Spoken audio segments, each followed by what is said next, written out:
ఇక్కడ అధికారంలోకి వస్తుంది అనేటువంటిది నాకు ఉండేటువంటి రైట్. మళ్ళీ మీ దగ్గరికి వస్తాను. ఒకసారి గాలికి సతీష్ కుమార్ గారి దగ్గరికి వెళ్ళాం. సతీష్ కుమార్ గారు, విజయ్కి అమిత్ షా ఫోన్ అంటే ఇన్ఫ్యాక్ట్ విలువలనే అంశం పక్కన పెడితే బీజేపీ ఎత్తుగడల రాజకీయాలకి పాల్పడుతుందనే విషయంలో గఫూర్ గారితో సహా ఎవరికి ఎలాంటి భేదాభిప్రాయాలు లేవు, భిన్నాభిప్రాయాలు కూడా లేవు. అచ్చంగా రాజకీయం చేస్తుంది. ఎస్, రాజకీయ పార్టీ నడుపుకుంటున్నారు సార్, వాళ్ళే అన్నదాన సత్రం నడపట్ల. మీరు వెస్ట్ బెంగాల్లో ఏం చేశారో ఇవాళ బీజేపీ కూడా అదే చేస్తుంది. మీకు భిన్నంగా ఏమి వాళ్ళు వ్యవహరించట్లా. సో ఈరోజు ఒకవేళ ఏమైనా మ్యాజిక్ ఫిగర్ చేరుకోవడానికి అవసరం పడితే విజయ్కి 20 నుంచి 30 సీట్లు వచ్చే అవకాశాలు ఉన్నాయనేది అక్కడి నుంచి ఉన్న అంచనా. But Axis My India has given a different exit poll prediction wherein Vijay is going to secure some 98 నుంచి 120 మధ్య తెచ్చుకోబోతున్నారట. ఒకవేళ అదే జరిగితే బీజేపీ రాజకీయం ఎలా ఉండబోతుంది? అందరికీ నమస్కారం అండి. అయితే ఇక్కడ బీజేపీకి సంబంధించి హోమ్ మినిస్టర్ గారు అమిత్ షా గారు ఫోన్ చేయటం అనేటువంటిది అధికారికంగా అయితే ఎక్కడా ప్రకటించడం లేదు. అయితే విజయన్ గారు పార్టీ పెట్టిన తర్వాత ఆ రాష్ట్రంలో రాజకీయంగా తను ప్రాముఖ్యత పెరగవచ్చు, అంటే ఆయన ఒక నిర్ణయాత్మక శక్తిగా మారొచ్చు అనేటువంటి ఆలోచనలో రాజకీయ పార్టీలు కాబట్టి అధికారం గురించి ఏవైనా చేస్తూ ఉంటే అటువంటి ముందు చూపుతో మరి ఫోన్ చేసి ఏదైనా మాట్లాడవచ్చు. కానీ అక్కడ ఉన్నటువంటి డిఎంకే అలయన్స్ కానీ చాలా గట్టిగా ఉందని నేనైతే అనుకుంటున్నాను. ముఖ్యంగా అందులో ఈ టీవీకే పార్టీ పెట్టిన తర్వాత స్థానికంగా తనకు సంస్థాగతమైనటువంటి నిర్మాణం ఏమి జరగల.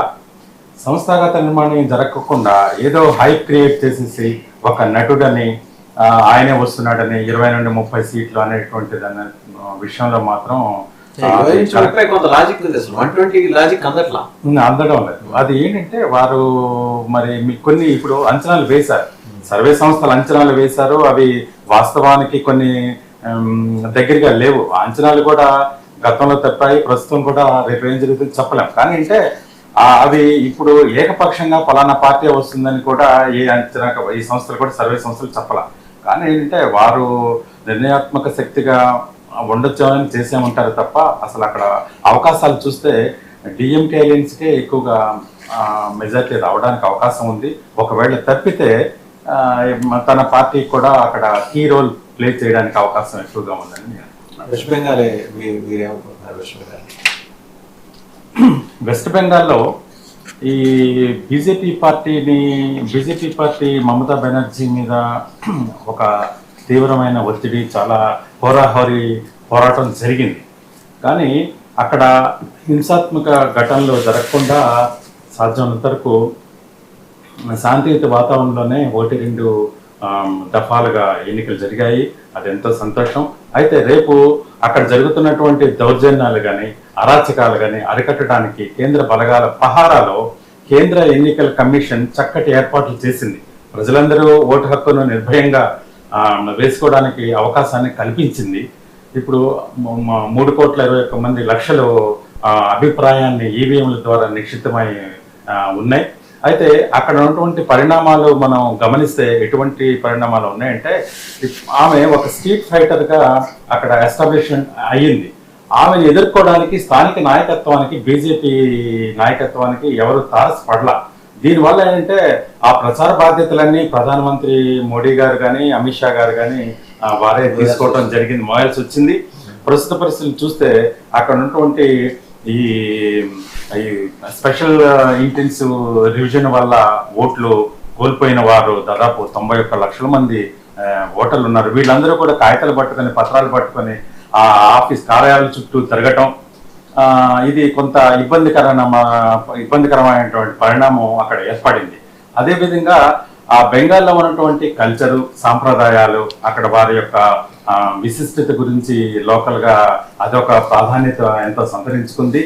అదేవిధంగా వారు చేసినటువంటి మమతా బెనర్జీ గారు చేసినట్టు వెల్ఫేర్ స్కీములు, అందులో ఒక లేడీ, ఆ ఓటర్లు కూడా అక్కడ ఎక్కువగా మహిళలు ప్రభావితంగా ఉన్నారు. కాబట్టి ఎక్కువగా మరి చూస్తే బీజేపీకి అనుకున్నంత ఫస్ట్ దఫాలో వాళ్ళు 110 సీట్లు రావాలని లక్ష్యంగా పెట్టుకున్నారు.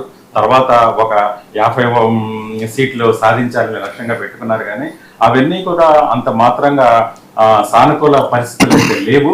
ఎక్కువగా 3 సార్లు ఏకపక్షంగా తను గెలిచిన, గతంలో వీల్ చైర్ ద్వారా సానుభూతి పొంది గత థర్డ్ టైం వచ్చారు. ఈసారి అటువంటి ట్రిక్లు ఏం చేయలేదు. కానీ ఆమె సంక్షేమ పథకాలు, అదే ఆ బెంగాలీ సాంప్రదాయాలు, ఆ కట్టుబాట్ల మీదే ఆమె ఈ రోజున పోరాడుతుంది. బీజేపీ కూడా అనుకున్నంత కూడా ఈ కేంద్ర నాయకత్వమే పటిష్టంగా ఏర్పాటు చేసింది, కానీ అంతగా ఫలితాలు వారికి సానుకూలంగా ఉండకపోతే నా భావన. శంకరం రవికుమార్ గారు, axis My India Pradeep Gupta ఆయన ఏమంటారంటే 60 to 70% ఆఫ్ బెంగాల్ ఓటర్స్